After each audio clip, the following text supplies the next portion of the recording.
بسم الله الرحمن الرحيم. الحمد لله رب العالمين، وصلى الله وسلم وبارك على المبعوث رحمة للعالمين نبينا محمد وعلى آله وصحبه أجمعين. أما بعد، السلام عليكم ورحمة الله وبركاته. We are in blessed nights. The Prophet ﷺ told us that these days of tashriq are days of eating, drinking halal, I'm not drinking, and remembering Allah, dhikr. So alhamdulillah, we are in the sacred months. How many months are sacred? Four. And we are in the months of Hajj, and we are in the days of tashriq. May Allah Azza wa Jal be praised for allowing us to gather and remember Him Azza wa Jal, while a lot are elsewhere, watching TV shows, listening to music, partying, or doing nothing. We are here to remember Allah Azza wa Jal. Now, the topic is about motivation and encouragement. Something that we miss a lot in our lives. We have the wrong understanding of Islam. We always think of death, dying, destruction, calamities, trials, and we're always negative. Islam is not like this at all. Islam is a religion of positivity. Is it not? Islam is a religion of positivity even in the worst times. The Prophet ﷺ in the Mecca era, he was so abused by the idol worshippers that he sallallahu alayhi wa sallam sought support elsewhere from Mecca. So he went up to Taif. The people of Taif stoned him, ridiculed him, made fun of him. He came down depressed and sad, with his heels bleeding because of the stoning they did to him. And he is Allah's most favorite creature and the best man ever to walk the earth. All of a sudden, the angel of the mountains come to him, accompanied by Jibreel, peace be upon them. And the angel of the mountains, who descended for the first time to speak to the Prophet ﷺ, he never spoke to anyone before. He said, "Oh Muhammad, Allah had sent me for you. If you wish, I will collapse the two mountains surrounding Mecca and annihilate everyone in it. Just say the word." You and I, if we were in the Prophet's shoes, ﷺ, we would say, okay, take also Jeddah and Tabuk and a number of different cities as well. Make it a whole package deal. Positivity in Islam.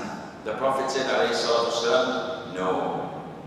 By Allah, I am wishful and hopeful that Allah will get out of their offspring, these idol worshippers, people who would worship Allah alone. What kind of positivity is this? People have humiliated you, have abused you, yet you forgive. For the sake of Allah, yes. This is positivity. Pharaoh of this ummah, Abu Jahl, his son was Ikrimah. Out of his offspring came Ikrimah, one of the companions of the Prophet ﷺ. Al-Walid ibn al-Mughira, one of those who were killed in the battle of Badr and thrown in the well. His son is the sword of Allah, Khalid ibn al-Walid.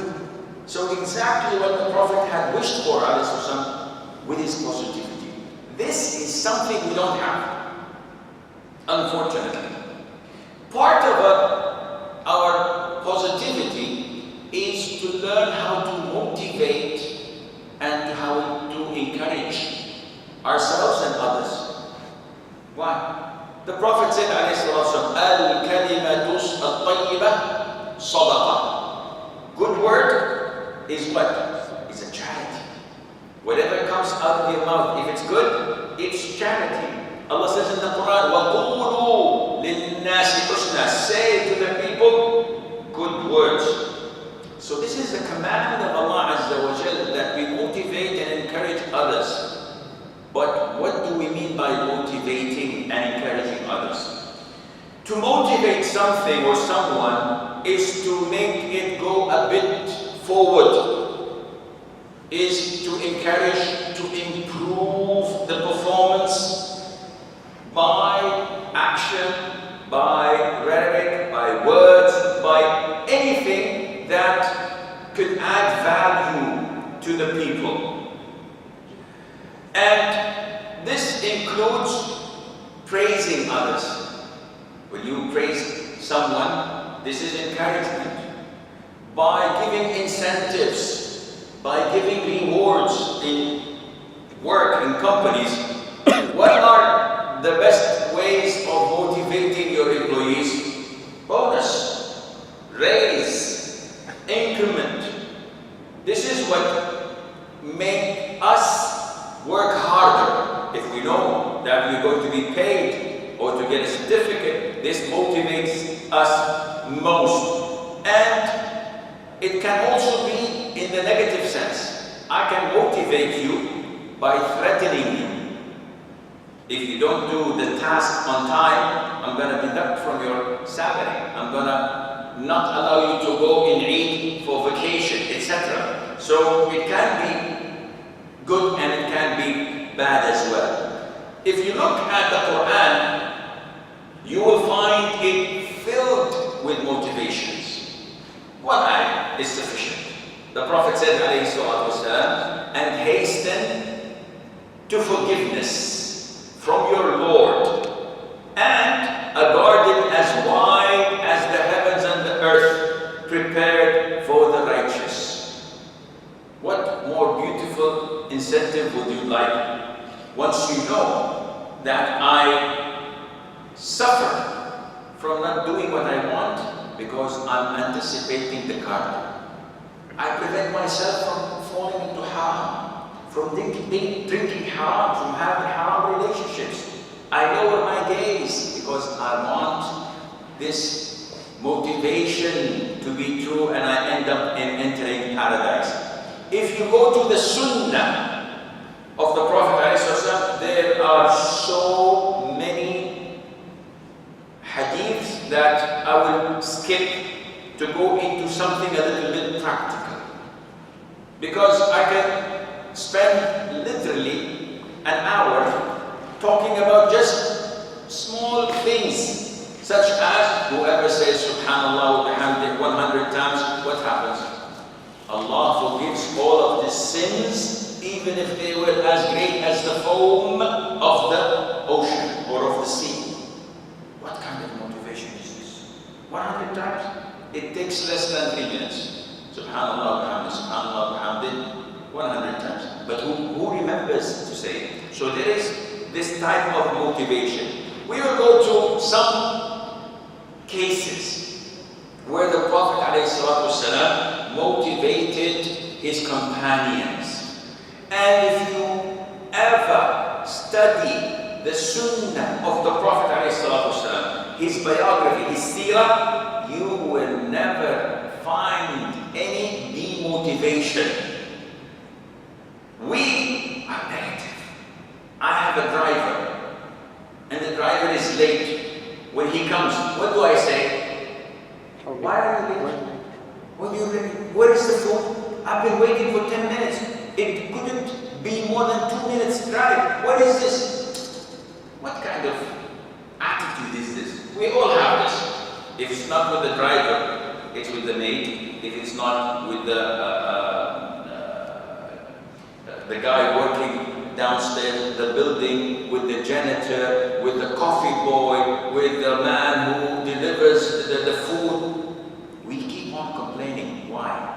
because our bosses keep on doing the same to us. So we do this to those who are under us. We do it to our wives. Negativity. Our wives do it with their children. Our children do it with their siblings. All spreading like like cancer.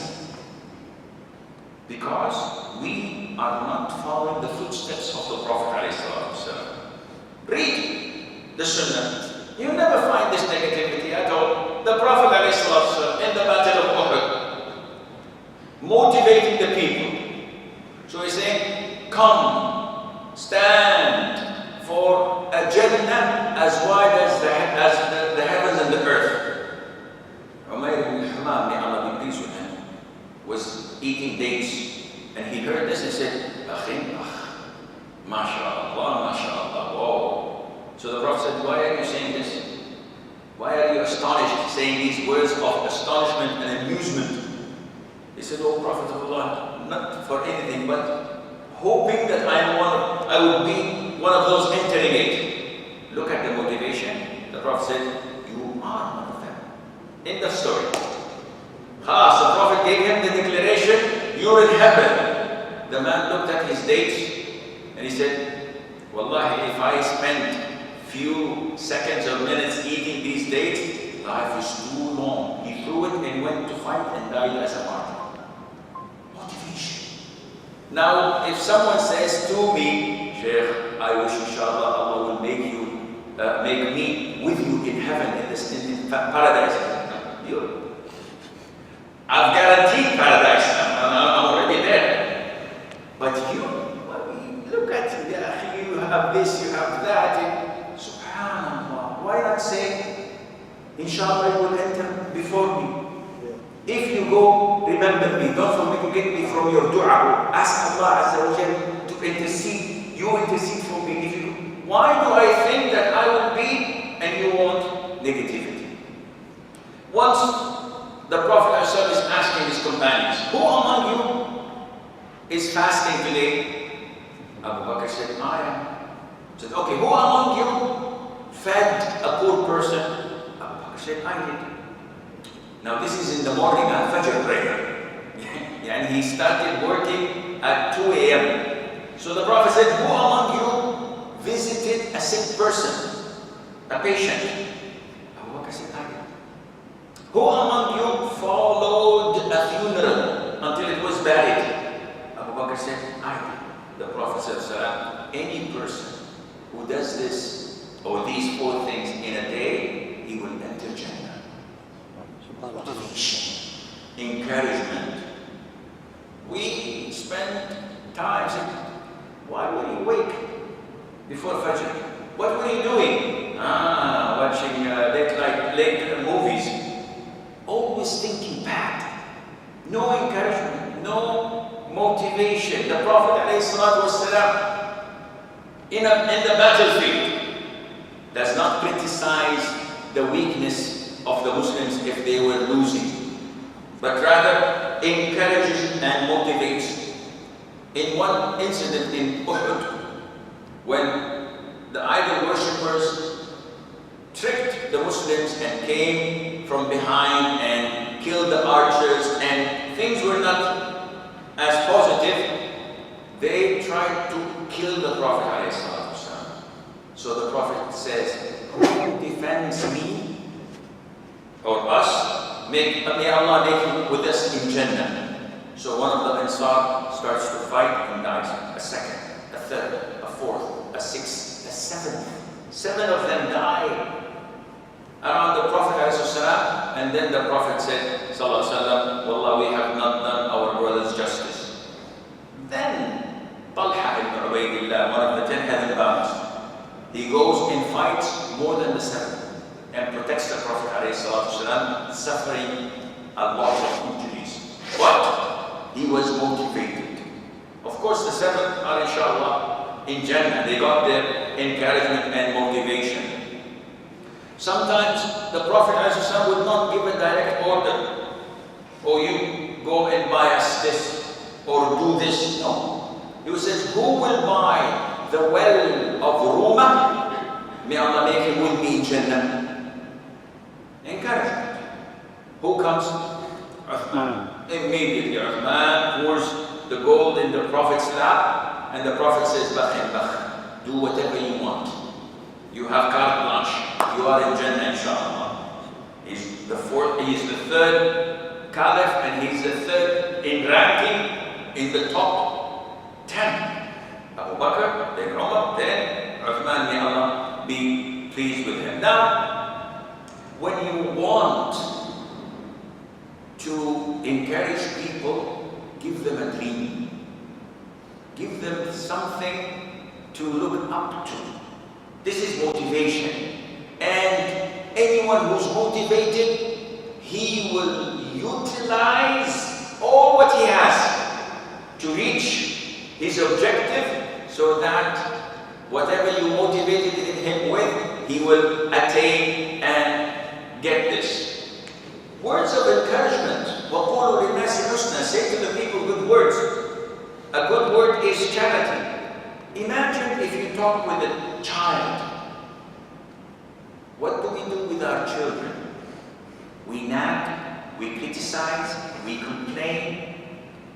When they come and give coffee, the Arabs have this tradition, and he makes a mistake of holding the jug in the right hand and the glass or the cup in the left, and he starts pouring. I've seen this hundreds of times, where the parent in front of the guests and other men says, are you blind? Are you stupid? Are you retard? Are you a donkey?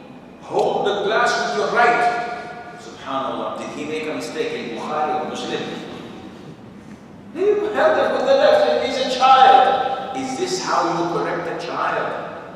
Now compare this with someone who comes and starts to speak like children do. Uncle, I saw this. Uncle, I heard this lecture. And he says beautiful things.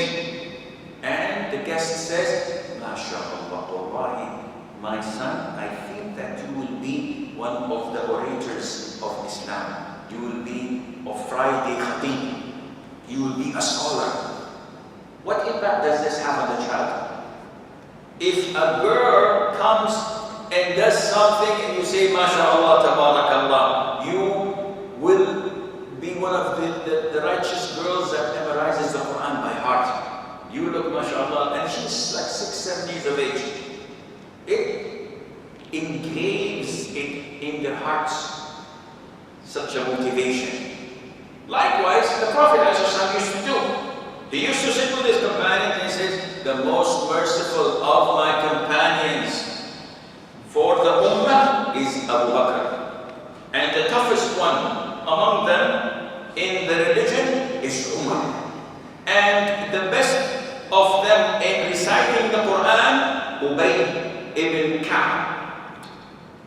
And the most knowledgeable of them in halal and haram, Mu'adh ibn Jabal.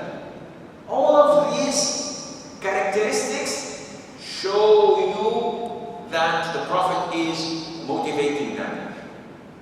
But learn the lesson. Motivation and encouragement should be accurate. You don't encourage someone by saying, MashaAllah, you are Superman. Or you are the best man around. Or you're the best girl ever I've seen with my eyes. This is too vague. This is too general. The Prophet never does this, as he specifically chooses a characteristic and motivates on it.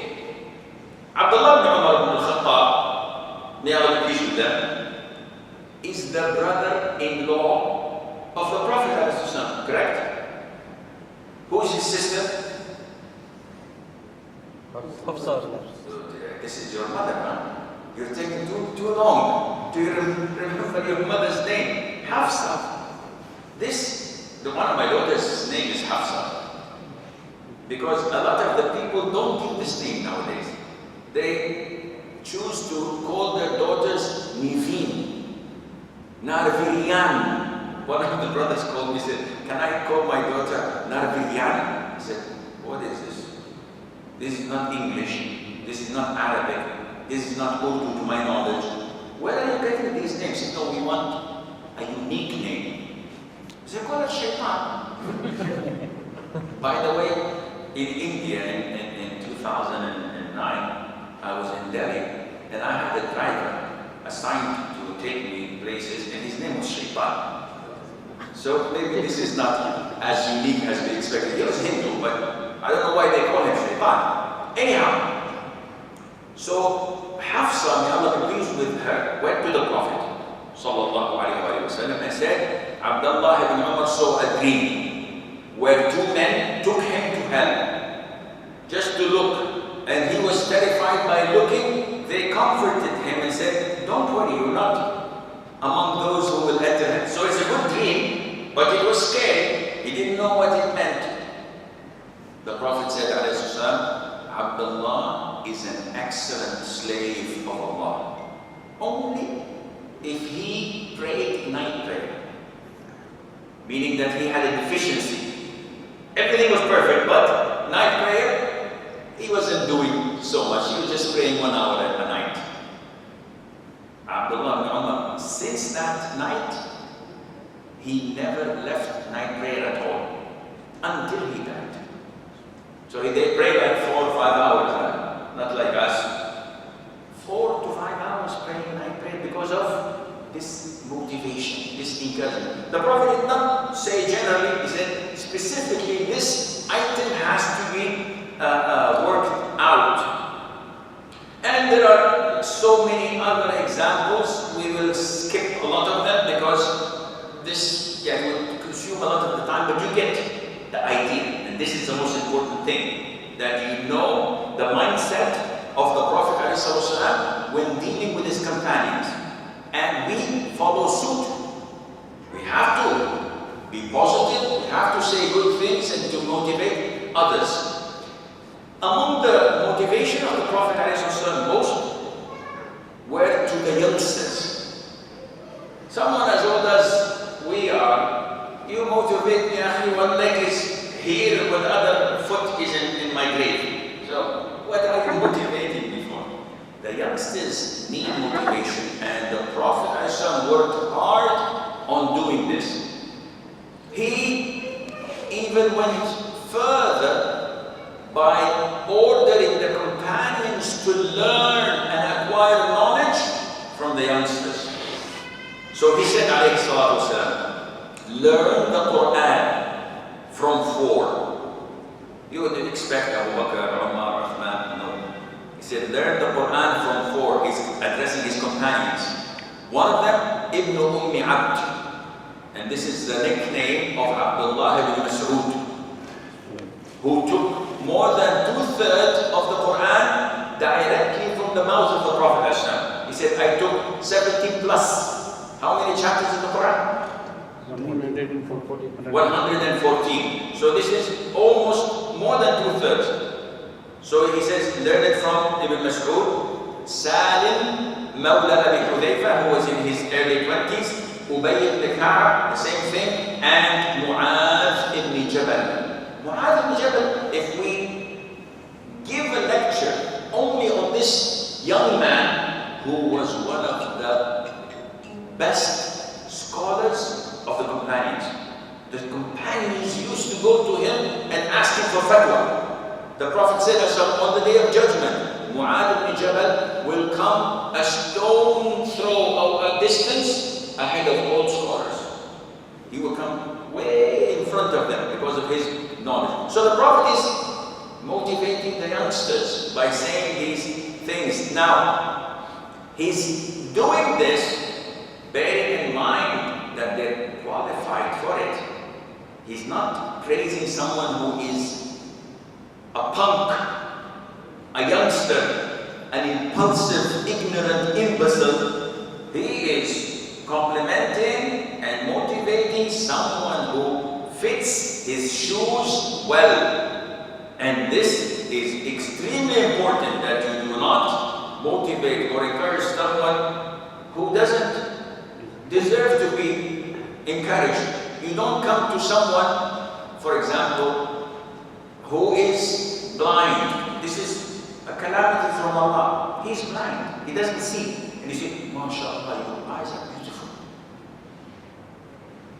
Or you come to someone on his wheelchair, paralyzed, and you say, MashaAllah, how fast do you run the 100 meters? You say, I'm encouraging him. No, you're humiliating him. This is putting the things in the wrong place. The Prophet ﷺ used to address people according to their abilities, according to their education, according to what they can use and utilize.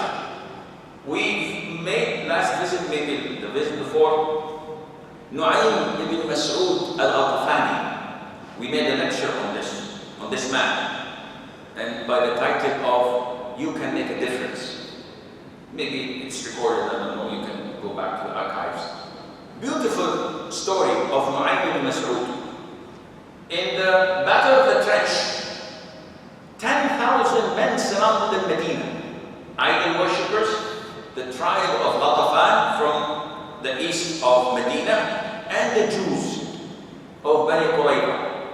One objective: to kill every single Muslim, man, woman, or child. Get rid of Islam. For a whole month, they surrounded Medina. All of a sudden, Nu'aym ibn Mas'ud comes in the darkness of the night and says, "O Prophet of Allah, I became a Muslim, nobody knows about me, so order me. What do you want me to do?" The Prophet did not say to him, "Wallahi, you are one man and you don't have fighting skills or this or that." No. The Prophet told him, "You try to turn them away from us as much as you can. Use your wit, use your intellect." So that he said, "O Prophet of Allah, give me permission to say whatever I want. I don't want to lie and end up in hell." He just accepted Islam. When we accept Islam, what do? You need a couple of years to study Arabic, and then 5 years to study tafsir, and then register in Medina Islamic University, and then, when are you going to give khutbah? When are you getting? No, I have to get ready. The man immediately, positivity. Wanted to do something, the Prophet did not turn him down and said, no, go and learn how to pray. The Prophet did not ask him, "Do you know sujood as-salam? When to do it before salam or after salam?" "I don't know even how to pray." He said, "No, you cannot tell me." No. Encouragement, motivation. Go. Do anything you can for the sake of Islam. And he single-handedly, on his own, went to the Jews, turned them against the idol worshippers. In the same night, went to the idol worshippers, turned them against the Jews. The following morning, everybody went back home. The siege of Medina of 1 month ended. And we know that Bani Qurayza, who were in Medina, were stuck and they were executed for their treason and betrayal of Islam and the Muslims. So this shows you how the type of positivity the Prophet had ﷺ towards the youth. Who was the messenger of the Prophet ﷺ to Medina? The first one, Mus'ab ibn Umayr. This youngster, the people of Mecca knew whenever he passed by one of the roads, by what? By his smell. So people, they didn't have GPS at the time. So when they walked a road, they said, this is the fragrance of Mus'ab ibn Umayr. People of Mecca, whenever he wanted to wash his clothes, they used to say, "We will do the laundry for you, give us your clothes." And they mix their clothes with his so that it's like comfort. You know, the fragrance, it has beautiful fragrance to their clothes. The Prophet sent him to Medina. And when the Prophet migrated to Medina and saw him, and saw the poor quality of life that he was leading for the sake of Allah, the Prophet said, he was saddened by this man who was so rich, so famous, so known among the youth, to end up like this only for the sake of Allah. Zayd ibn Thabit, one of the great scholars of the companions. By the way, he's the one who was assigned the great task of what? Collecting and compiling the Quran. You don't give this job to someone who is, any Tom, Dick or Harry. He is so knowledgeable. How knowledgeable? The Prophet ﷺ in Medina, when Zayd ibn Thabit was 13 years of age, how old? 13. He did not have a BMX, bicycle jumping and doing wheelies and no, 13 years of age. The Prophet assigned him to learn Hebrew. Because the Prophet wanted to know what the Jews are lying to him and saying, yeah, it's in the Torah when it's not. So the Prophet assigned him and he learned it in 2 weeks. Zayd ibn Thabit. He learned Hebrew and mastered it in 2 weeks. It shows you the amount of intellect, brains that these people had. It shows you the knowledge of the Prophet ﷺ of his companions, how to motivate them, how to encourage them. But let us take something other than the Prophet's encouragement. From history here and there, few stories just to show you the power of encouragement and motivation. Umar ibn Khattab used to have every night a gathering of the elders and of the dignitaries of the companions to seek their advice, to learn from their knowledge. But he always used to allow Abdullah ibn Abbas, who was a teenager at the time, or maybe early 20s, to attend. So the companions were angered by this and complained, "Oh Umar, our sons are also companions and older than Ibn Abbas. Why do you admit him and prevent our own sons?" He gave him a small test. All the companions failed in answering it. Ibn Abbas is the only one who answered it. And they acknowledged that he is more knowledgeable than definitely all of their sons and them themselves. Imam al-Shafi'i. Do you know Imam al-Shafi'i? His name is Muhammad ibn Idris al-Shafi'i al-Muttalibi. He is from Bani Abdul Muttalib. May Allah have mercy on him. What made him an Imam? Imagine. He said, in the beginning of my life, I was fond with poetry.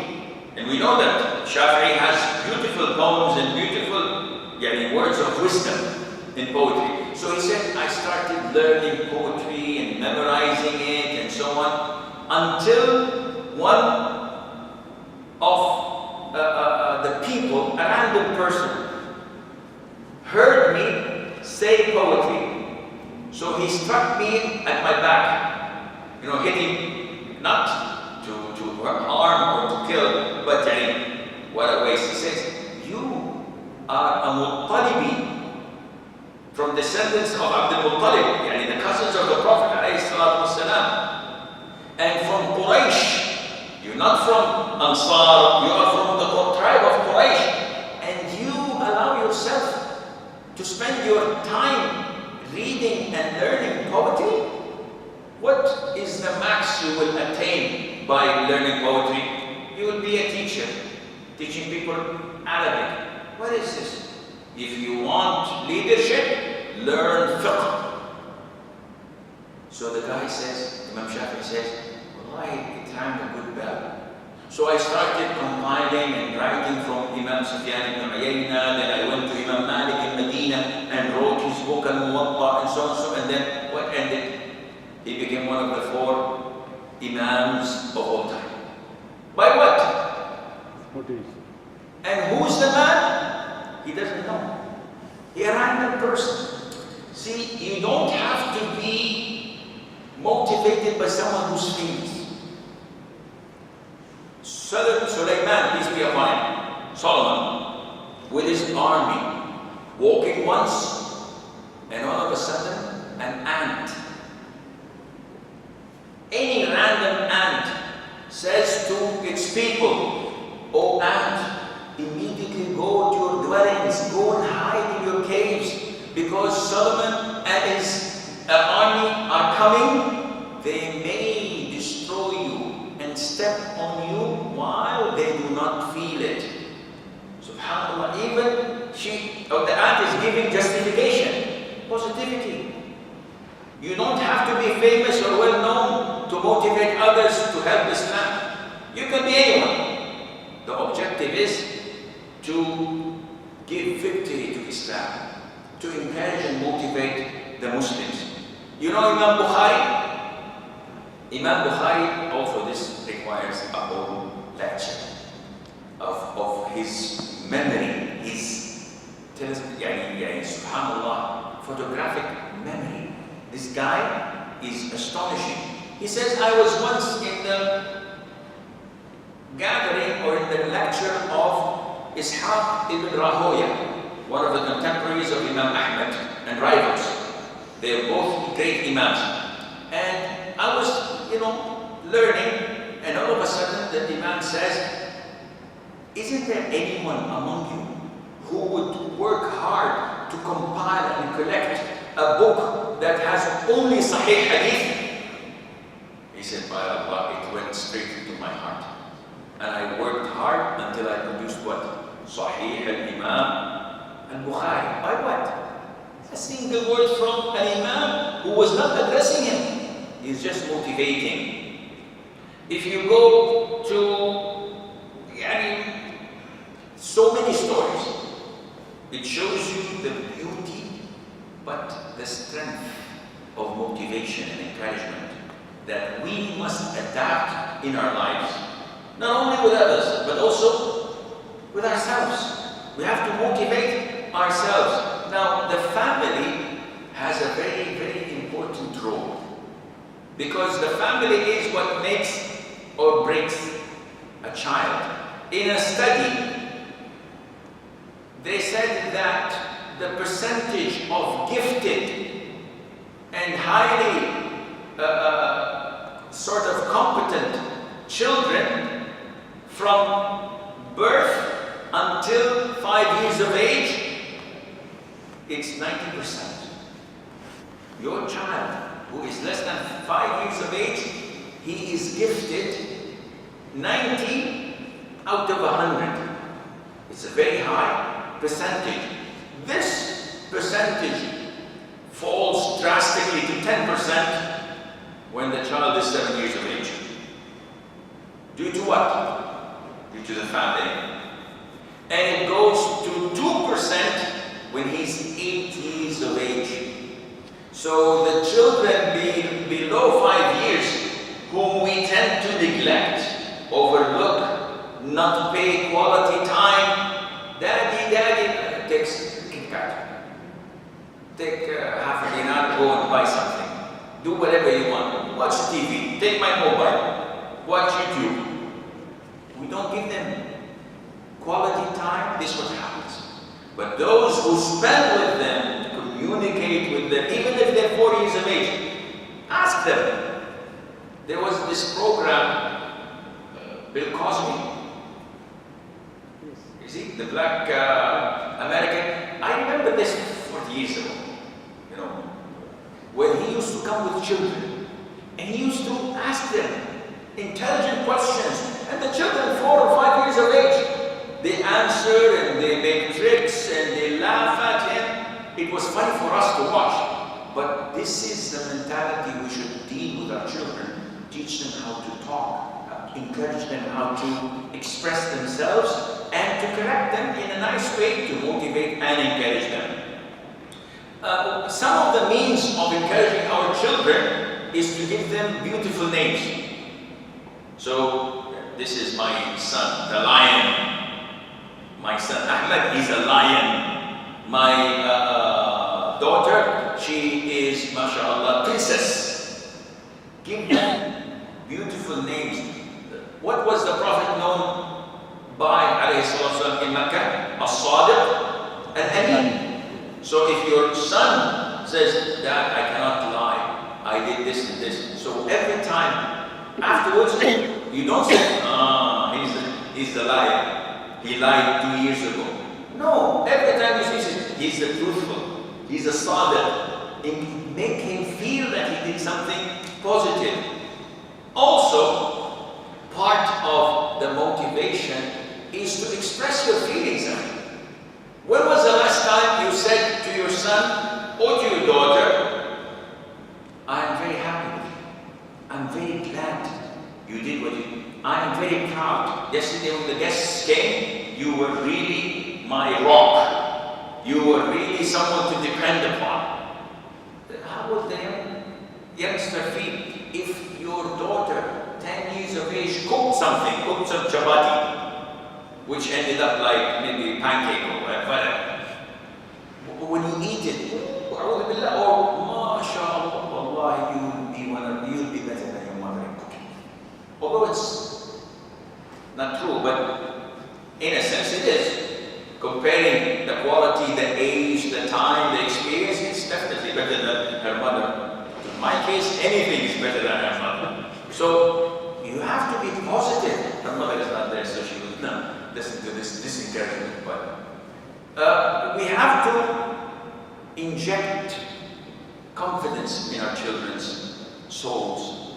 We always tend to criticize them, not encourage them, not give them confidence. Part of motivating the children is gathering them and ask them for their opinion. Do we do this when we want to travel somewhere? You're coming with us. Yeah, what will happen if you want to change your old car and you gather your children and you say, Wallahi, I have an option of A, B, and C. Costs this much, speed from 0 to 100 is this much, durability, so give me your opinions. And they all participate, even if their knowledge in cars is 0, but at least you gave them confidence that I'm consulting you. But when things happen without their knowledge, I divorced your mother, I deprived you from my inheritance, and I'm marrying a Jew, and I'm doing what? He's your son. She's your daughter. You have to involve them in your life. So, how much time? 10 minutes? Like, I have a number of points to deal with limitation of encouragement and motivation. So, one of them we mentioned, don't give words that are so vague. You are the greatest man. You are the best girl in the world. No, you have to be specific. You're the best man in doing what he's told to do. You're the best girl in cleaning the house. I've never seen, mashallah, like you, my daughter, may Allah bless you. Encouragement in a specific thing. Also, it has to be in doing good, not in doing bad things. So, mashallah, you play the guitar like John Lennon, mashallah, you are so professional. This is haram. What are you talking about? She doesn't have to encourage her. No, mashallah, she dances like so and so. A'udhu billah. And this is prevailing in Arabia. When the girls, 4 or 5 years of age, I went to a friend and he said, this is my daughter first child. And he starts, look how she dances. And he starts clapping, the girl dances, belly dancing. And he's happy. He said, of course, she's 5 years of age, she's young. She doesn't even think. And I'm telling him, Akhi, you want your daughter to grow up to be a belly dancer? He said, no. So why are you encouraging her? This is something shameful for Muslims, for Arabs. And people don't think. Encourage and motivate in good things. Also, you have to be truthful while encouraging. Don't lie. I use the example of the chapati turning to pancake because this is not lying. This is encouragement for a better thing. But sometimes you lie. People lie to encourage and say, MashaAllah, he's the bravest child and he's a coward. He is the kindest child and he beats all the children in the family. This is not encouragement. This is plain lying. You have to be fair and just when encouraging a child among his siblings, because then you would have a problem. Some of us tend to choose one of his children, and in front of the siblings, well, why don't you be like him? Your brother is always coming on time, dutiful, obedient, he loves me, I love him back. What will happen to the heart of the children, of the other siblings? They will start to develop enmity towards that son. Remember Yusuf? His father was who? Yaqub, who was what? He was a prophet. Definitely he was fair and just. Just because they felt and sensed that his heart is inclined towards Yusuf, look what they did to him. So be careful when encouraging or motivating a child in front of his siblings. This causes enmity. To end up, and this is quite important, what is the opposite of encouragement and motivation? Demotivation.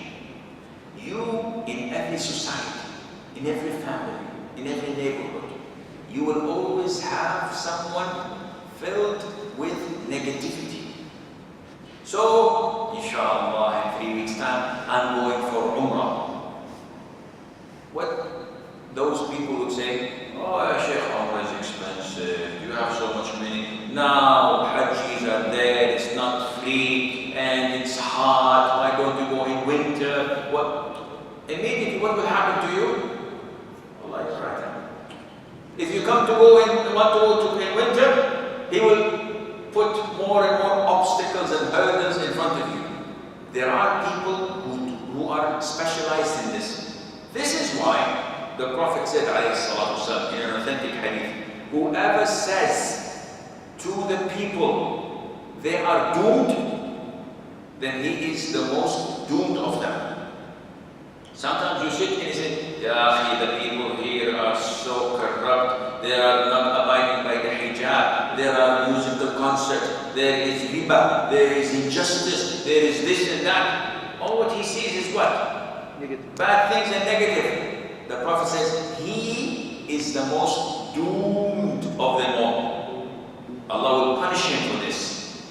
So, such negativity is very bad.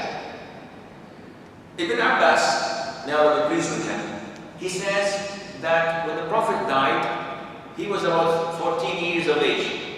14, 15 years of age. He said, I said to one of my contemporaries, my rivals, a man or a boy from the Ansar, who was same age as mine. I said to him, listen, let's go and learn from the companions of the Prophet ﷺ and study under them so that we would gain knowledge. This man says, I said to Ibn Abbas, do you think that the people will come to a day when they need you? You're crazy. The man himself says, so he left me and he started to seek knowledge. Ibn Abbas says, I used to spend an hour in the middle of the day under the sun and the wind and the dust coming to my face while waiting outside the gates or the doors of one of the companions of the Prophet ﷺ. Not knocking on his door because it's a time of nap, siesta, people sleep. So I don't want to bother him. And when the guy comes out for Asr and he finds me sleeping on my turban, covering my face, he said, Astaghfirullah, the cousin of the Prophet ﷺ, why didn't you wake me up? The guy is twice his age, but they respect the lineage. The cousin of the Prophet ﷺ, he said, no, knowledge must be respected, I come to you.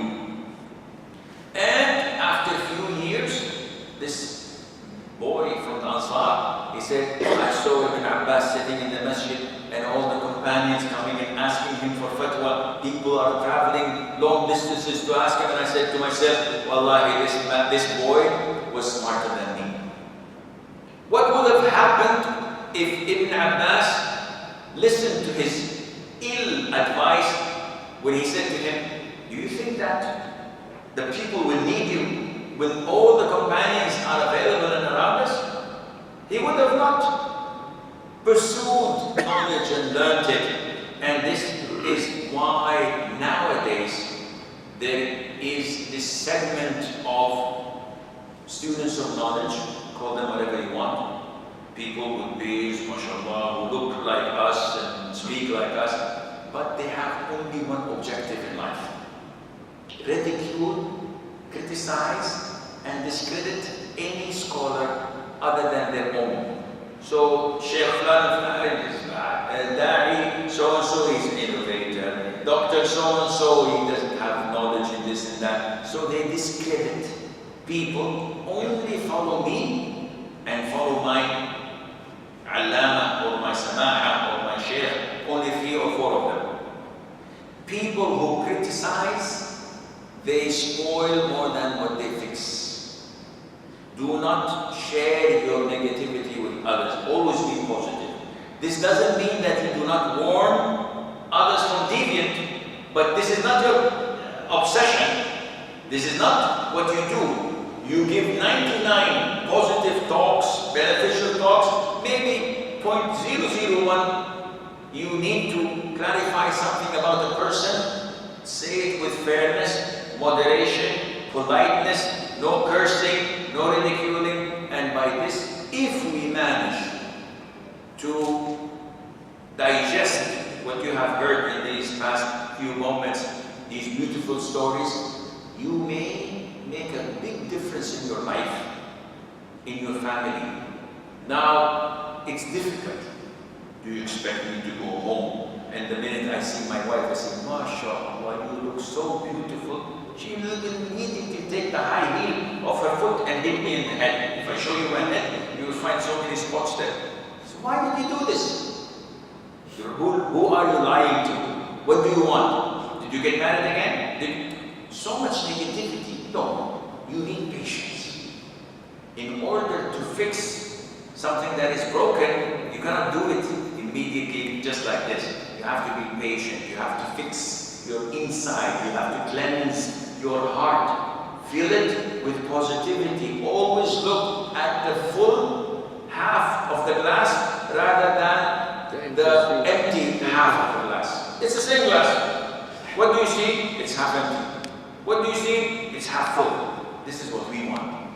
Always look at the good things in people. Cleanse your heart, and inshallah we will become more motivated to help Islam and the Muslims, and Allah Azza wa Jalla knows best. The good part is nobody slept until now, alhamdulillah. And Allah A'lam. Sallallahu alaihi wa sallam.